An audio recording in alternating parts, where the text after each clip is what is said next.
Hello mga ka-chillax! Introducing the BYD Sea Lion 5 DMI. Ayan o, kitang-kita niyo pa lang. Sa nguso, sa unahan, napaka-luxurious na. Ito pa ay isang hybrid. So ito ay may power na 194 horsepower at torque na 300 Newton meters. Ito ay kaya 0 to 100 kilometers per hour. 8.3 seconds lang. So imagine nyo, di ba? Napakabilis din niya. And may seating capacity na for 5 persons. So kitang-kita nyo sa interior pa lang, hindi na tinipid.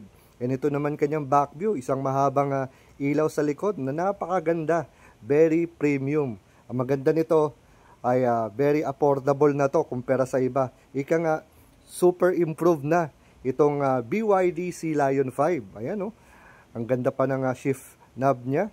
So all powered siya. And ang ganda ng monitor, ang ganda ng dashboard. And ito yung sa sidings niya, all power. So power locks, power windows, yan yung speakers. So ito pa lang oh, yung combination ng kulay, napakaganda din. Oh, kahit na mechanical upuan pa siya sa harapan, ay maganda pa rin. And ito ang kanyang engine bay. So meron tayong ano dyan vlog sa ating YouTube channel. So ano pang inaantay nyo? Bisita na. See you!